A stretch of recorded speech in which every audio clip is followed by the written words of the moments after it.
Bien comprendre, il ne faut pas trop s'emballer quand on a une petite société qui a beaucoup de potentiel parce que ça peut faire mal très rapidement. Et quand ça baisse, c'est plus long de remonter après, habituellement. Ben, pas tout à fait d'accord avec vous, non? Sophie. Non, non, parce que lorsque... Parce que 10 de recul, ça prend plus que 10 pour regagner ce qu'on a perdu, c'est ce que je veux dire. Si on est dans un bon marché, le 10 de recul, pour moi, c'est négligeable. OK? Tandis que dans un haut marché, un 10 de recul, c'est difficile des fois à aller rechercher. OK. Alors, c'est ça. Alors, c'est le risque-rendement. Et là, je vous emmène un cas type que j'ai fait et les gens vont comprendre, mes clients vont bien comprendre de quelle façon, lorsque je travaille les small caps, de quelle façon je procède. Moi, j'ai besoin, au niveau de risque-rendement, lorsqu'on fait de la gestion de portefeuille, OK? Quand on a des clients, on a des titres à revenus fixes. Oui. C'est des titres boursiers. Là, je ne parle pas d'obligations. Je parle lorsqu'on est dans le marché boursier. Je peux avoir des titres qui me versent un dividende. Je peux avoir des titres de croissance qui ne me versent pas de dividende, mais je suis à la recherche de la plus-value.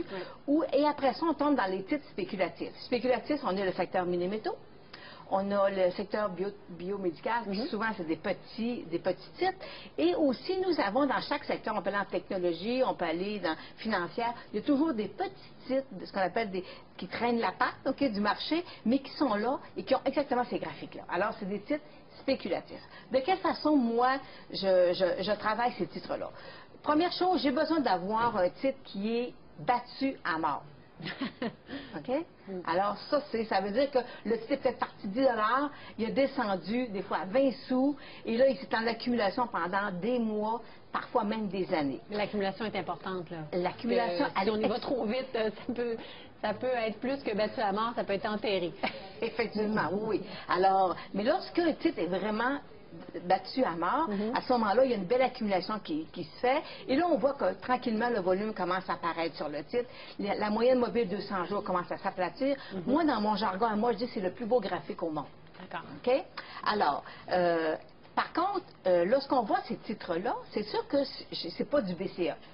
Si le client, ou l'investisseur dit, moi, lorsque j'investis dans des titres genre BCA ou les banques, je prends 10 000 $ par position. Lorsque je vais travailler les small caps, il ne peut pas prendre 10 000 $ parce que là, c'est la répartition de son actif total qui est dans la partie small cap qui doit être moindre. Oui. Alors, des fois, c'est 20 du portefeuille global qu'on va investir dans la partie plus spéculative. Alors, si 20 je mets 20 titres, ça veut dire que j'ai 1 de mon actif total par position. OK? Alors, vous voyez déjà que j'ai déjà un titre, mais c'est 1 Ça veut dire que le risque, si le titre fait moins bien, dans l'ensemble de mon portefeuille, ça va être moins dommageable. Alors, moi, ce que je dis aux clients, mettez entre 1 000 et 2 000 $ par position. Et par la suite, c'est que c'est des titres qui sont à terre. C'est ce qui fait qu'à un moment donné, la croissance va arriver.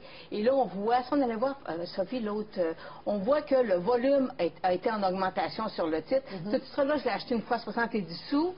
Il nous a monté, c'est une corridor ressources. Un corridor ressources. Ce titre-là a monté à 1,10 $, 1,05 $ environ. On n'a pas vendu. À ce moment-là, on s'était dit, on aurait donc dû vers 210,70 sous. Et par la suite, parce qu'on va voir l'autre graphique, Sophie. On le voit ici, en tout cas, qui remonte. Oui, il avait remonté. On avait d'immenses volumes. Et là, on voit, le titre a fait 2,50 ou 2,40. Et là, il est en accumulation. Pour l'instant, je n'ai pas de cible haussière. Mais voyez-vous, cette fois-là est partie de 70 sous et on a eu presque 4 fois la mise. Alors, dans des petits titres, c'est intéressant d'aller doubler, tripler notre mise. À long terme, on peut peut-être être capable d'aller chercher un 10 fois la mise. Mais, voyez-vous, c'est des titres qui sont... lorsqu'on veut aller chercher des rendements additionnels, mais toujours en contrôlant notre risque, en contrôlant le risque, en mettant des positions, la même position en argent dans chaque titre. Alors, souvent, c'est l'erreur que les gens font, ils vont mettre la proportion est trop grande. Alors, si le titre, parce que moi, ce titre-là, parfois, il est en accumulation. Pour moi, le titre pourrait perdre 20 de sa valeur et ça ne me dérange pas. Okay? Moi, je sais que lorsque je suis en accumulation, pour les gens qui font du technique, c'est une phase 1 selon Weinstein.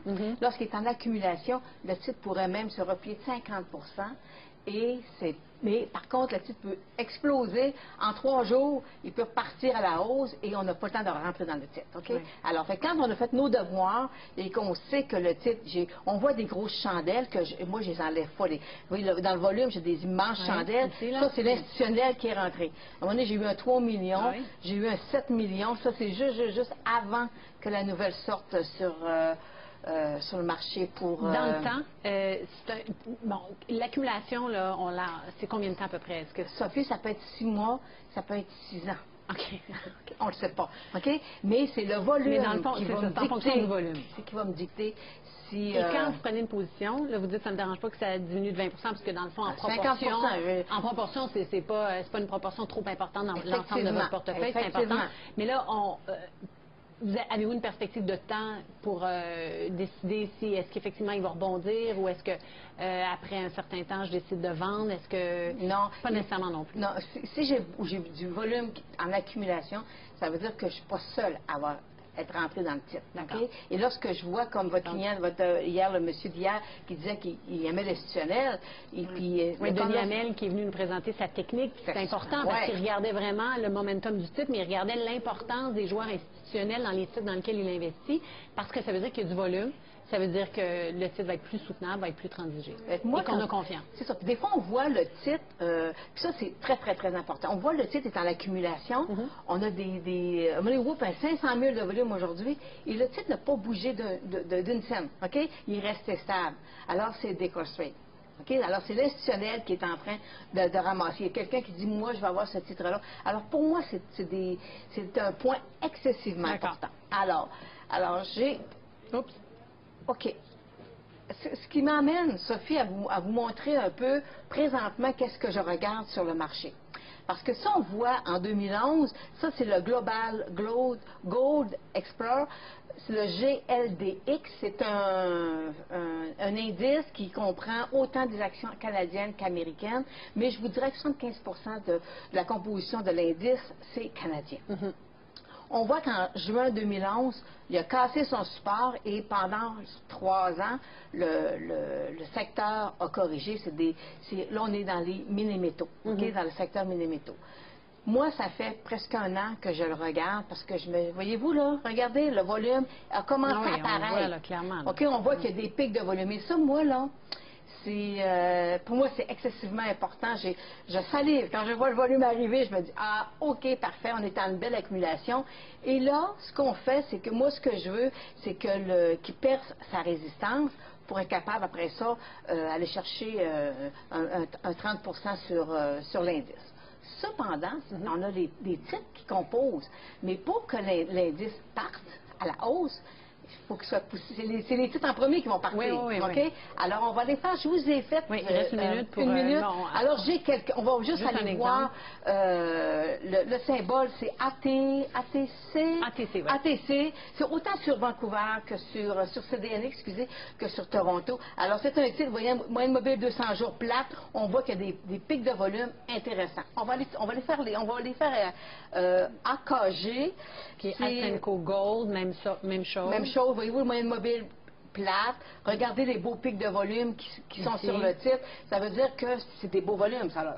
C'est pas 100 000 actions. OK? C'est super beau. On va faire une pause, Lynn, mais on va y revenir à la dernière portion d'émission, juste pour vraiment bien les reprendre un petit peu plus le temps de les regarder, ces titres qui ont du potentiel puis qui ont des beaux signes d'accumulation. En compagnie de Lynn Rivard, on va poursuivre sur notre discussion. On parlait du secteur des orifères, Lynn, et des titres. On va repasser en revue parce que je trouve ça intéressant. C'est vraiment des petites sociétés qui ont tous les critères d'un rebond potentiel, l'accumulation, le volume est là. Et on va prendre le temps vraiment de juste les renommer comme il faut les symboles, puis on va regarder graphiquement. Bon, le premier, c'était Attack Resources, ATC. Il faut dire aussi, Sophie, que c'est à partir d'un indice, que j'ai décortiqué l'indice, et c'est tous les titres qui sont à l'intérieur de l'indice. Alors, qui, selon moi, devraient avoir un bon potentiel à long terme. Bon. Alors, Est-ce qu'on y va avec le premier? On recommence? On commence, juste pour être sûr, parce qu'on est allé vite. Donc, Attack Resources, ATC. ATC. Voyez-vous, le moyenne mobile 200 jours, elle est plate. On a des pics de volume. C'est ça qui est intéressant. Alors, il faut que le volume revienne, là, mais pour l'instant, il est déjà apparu. Alors, il va revenir, selon moi. Le prochain, c'est Asanko Gold AKG.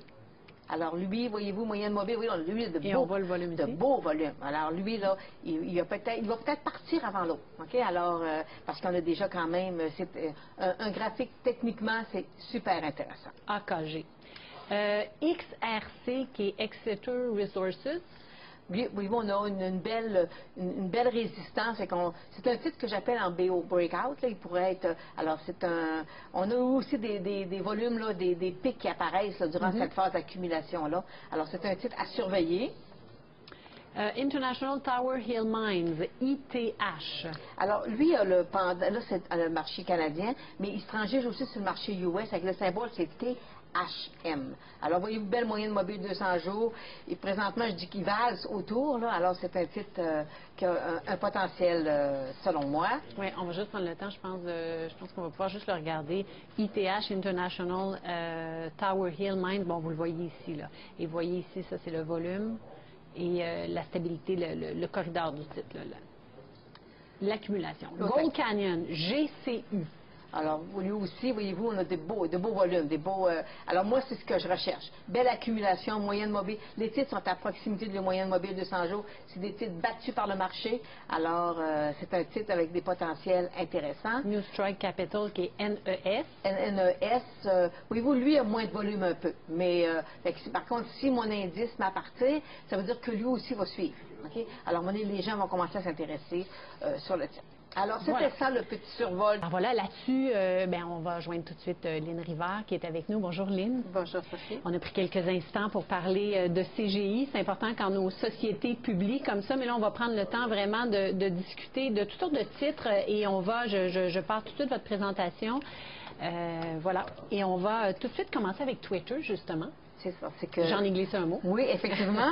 Puis, le graphique que je vous montre présentement, c'est un graphique que j'ai pris après la fermeture des marchés hier, lorsque le titre s'est emballé. Il a fait emballer plus 18 puis il a monté jusqu'à 25 de croissance après la fermeture des marchés. C'était les gens qui shortaient le titre, ils n'ont pas été capables de se couvrir. Ça les a coûté au moins entre 15 et 20 pour fermer leur position. Alors, c'était un titre. Et par contre, on est encore loin de son sommet. Okay?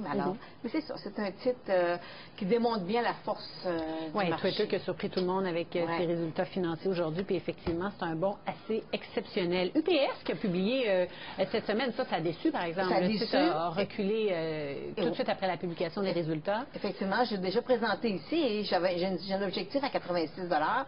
Et pour l'instant, c'est la moyenne mobile de 200 jours qu'il faut surveiller, mais c'est pas un achat. Okay? Les gens qui disent, le titre s'est replié, là, on va rentrer dedans, puis non, c'est pas un achat. Alors, c'est un titre à éviter pour l'instant.